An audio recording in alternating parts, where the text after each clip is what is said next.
Bonjour, bonjour. Donc aujourd'hui, nous allons papoter un petit peu, discuter un petit peu autour de l'épisode 6 de Star Trek Starfleet Academy, intitulé Aventure du Miyazaki. Les aventures du Miyazaki. En VO, ça s'appelle Retour of the Miyazaki.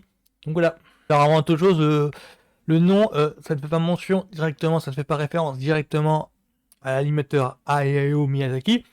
Donc l'animateur, enfin celui qui est derrière en fait Princesse Mononoke, qui est derrière Le Château dans le ciel, qui est derrière Bon voisin Totoro, voilà.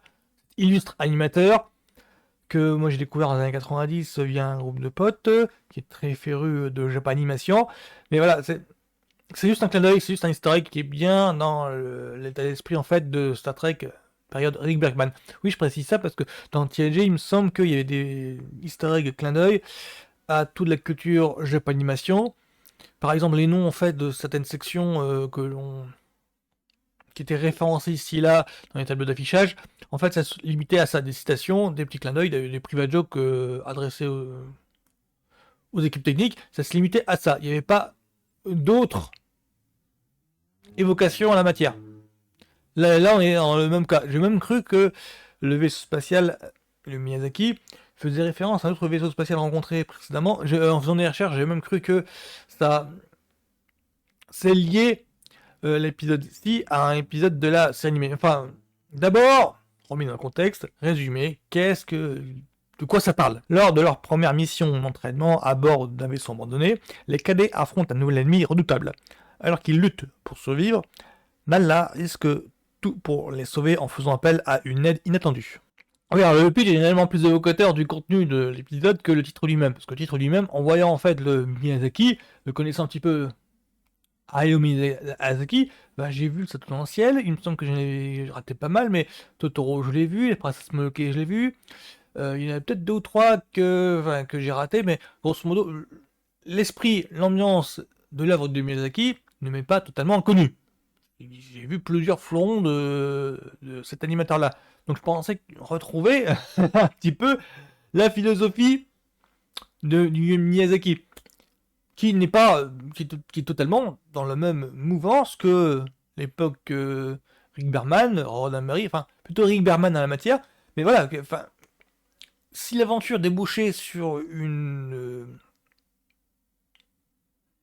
tendance philosophique, sur une portée philosophique à la Miyazaki, bah, on était totalement dans le cadre de Star Trek, quoi. Ça répondait vraiment au cahier des charges qu'on attend d'une série en question. Et depuis l'épisode 2 avec les Klingons qu'on a eu, bah, ça rentrait totalement en fait dans le canevas. Totalement. Et en fait, non. Et en fait, non, on est plus proche dans l'ambiance durée très série B, série Z, au niveau des films d'action, série B, série Z, enfin, il y a un petit côté die hard dans ce truc-là, dans le sens où il y a une prise d'otage qui se fait. Donc oui, les étudiants sont pris en otage dans le vaisseau spatial. Je vais pas te raconter, mais grosso modo, on est plus dans le cadre d'un film. Ah, j'ai pensé à un film qui s'appelle L'école des héros. Oui, L'école des héros, c'est un film de Daniel Petrie Jr. avec Sean Austin, Will Wheaton, Keith Coogan. Will Wheaton, le crusher de TNG. Ah oui, c'est lui. Ouais, avec Andrew Divoff en bad guy. Andrew Divoff, c'est le Witchmasters. Et le synopsis de ce film, c'est le suivant. À Barranquilla, en Colombie, des terroristes qui ont attaqué le palais de justice retiennent en otage le personnel et le président du tribunal. Leur chef, Louis Cali, veut obtenir la libération de son père, un important narcotrafiquant, et refuse de croire le juge qui lui affirme que celui-ci a été extradé aux États-Unis et se trouve en Floride. Lorsqu'il l'admet, il amène le juge et le jette du haut de son hélicoptère. Peu de temps après, le fils d'une personnalité susceptible d'être enlevé par Cali est évacué par le FBI d'un collège américain, fréquenté par des jeunes gens de bonne famille, déjà exclus de nombreux établissements. Oui, en gros, c'est le collège américain qui a retenu en otage lui-même, quoi. Enfin, du coup, il y a une sorte de die-hard version ado.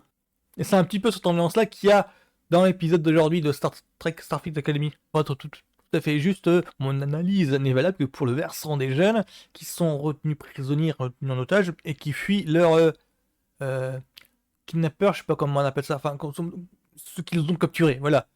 Et qui fuient à travers le vaisseau et qui essayent de trouver des armes et autre outil pour essayer de s'échapper. Oui, parce que la plus grande partie de l'épisode, c'est plutôt Holly Hunter, donc qui joue la directrice de Starfleet Academy, qui supervise donc l'opération qui devait être une séance d'entraînement. C'est plus avec elle et avec l'aide inattendue auquel le pitch fait référence. C'est plus dans cet esprit-là que l'épisode trouve vraiment sa saveur, et qui correspond plus à une partie d'échecs. C'est-à-dire que on ne sait pas trop qui manipule qui. Est-ce que c'est Holly Hunter, la directrice, ou elle, inattendu, qui se trouve être en position de force? Ouais, c'est qu'en fait, il y a deux versants dans l'épisode. C'est que d'un côté, on voit les adolescents qui correspondent donc aux maquettes de la série, qui fuient, qui trouvent refuge, enfin qui trouvent refuge dans un coin du vaisseau. Et là, c'est l'académie, c'est l'école des héros qu'on voit, l'école des héros version science-fiction, version Star Trek. Et de l'autre, ce qui donne de l'intérêt à l'épisode en question, c'est la partie d'échecs qu'essaye de faire la directrice de Starfleet Academy, incarnée par Holly Hunter, avec la personne qui se demandait de l'aide, et qui n'est pas un proche chevalier. J'essaye de rester un petit peu vague sur l'identité, parce que c'est justement ça, c'est pas un des twists, mais c'est... Le mec est déjà paru antérieurement, et ça fait chier Holly Hunter de faire appel à lui. Et du coup, il y a une sorte de partie d'échec qui s'enchaîne pour savoir comment lui demander sans paraître trop faible, et au contraire, est-ce que le mec se révèle extraverti, mais est-ce qu'il est au contraire aux abois? Et donc la question de savoir qui interprète le mieux les agissements de l'autre, les actions de l'autre. Comment faire... que faire transparaître? Est-ce que on doit cacher certaines émotions et lui dire d'autres trucs? Voilà, c'est vraiment ça, c'est la partie d'échec dans tous les récits d'espionnage, de science-fiction, voilà. Enfin, dans tous les récits d'espionnage, c'est ce genre de truc en fait qui est mis en scène. Et c'est là qu'on le voit. C'est les séquences de dialogue à double fond. Et au premier abord, l'épisode semblait fonctionner en bottle box, je crois qu'on appelle ça comme ça, bouteille. C'est-à-dire que l'épisode semblait être indépendant des autres et fonctionner en vase clos. Et en fait, non, c'est ça un petit peu ma grande surprise. C'est que ce épisode-là, je spoil peut-être, mais grosso modo, il y a deux ou trois éléments qui arrivent là, il y a deux, trois rebondissements qui arrivent là, et qui ont l'air de former un fil rouge avec le début de la série. Avec le début, avec l'épisode pilote. Dans le premier, on est au sixième, donc c'est le premier épisode. Et ce qui fait dire que les scénaristes ont l'air de vouloir constituer quelque chose de propre avec cette série-là. C'est que, j'ai peut-être passé à mon avis final, mais j'avais l'impression qu'avec Starfleet Academy, les auteurs avaient juste dans l'idée de raconter une série pour ados, où on suit une bande d'ados, mais vraiment avec toutes les caractéristiques d'une série pour ados. Frère Scott, Dawson, voilà, Felicity, tout ce que vous voulez. Roswell par exemple, voilà, cette série pour ados là, ciblée ados, voilà. Où ce seraient les intrigues sentimentales qui rythment en fait les histoires, et en fait pas trop. Il y a l'air d'avoir ça a l'air de prendre en compte les conflits de leur univers. Ils ont l'air de ressentir ça en fait. Parce que le personnage Holly Hunter s'avère être crucial, clé, mais il y a d'autres personnages, comme celui du prof, comme le docteur par exemple, qui ont l'air aussi qui n'ont pas l'air de faire de la figuration, qui n'ont pas l'air de rester en background, qui n'ont pas l'air d'être juste des éléments que ils n'ont pas l'air de rester confinés dans le rôle de juste conseiller. Normalement, c'est ça dans les séries pour ados, c'est les profs, les conseillers d'éducation et autres. En fait, les personnages d'adultes ne sont là que pour guider les personnages d'ados dans leur évolution. Ça se limite à ça. Alors que là, ils ont l'air d'avoir de l'importance aussi. Ça va être crucial pour l'intrigue. Et l'intrigue ne se limite pas aux intrigues sentimentales des personnages. Finalement, ce qui a commencé comme une série pour ados, au départ, s'avère... j'ai l'impression de voir petit à petit une réelle série Star Trek se construire. Mais une réelle série Star Trek dans la mouvance de Star Trek Discovery qu'on a vu il y a... de rien, peut-être pas il y a 10 ans, mais presque. Parce que là, il y a 2 ou 3 trucs qui viennent de Star Trek Discovery. Le Discovery est nommé par exemple. Mais c'est que j'insiste dessus, c'est que cet épisode-là m'a vraiment surpris. Surpris dans le sens où j'ai l'impression qu'en fait, la série commence à devenir une série d'aventures à la Star Trek.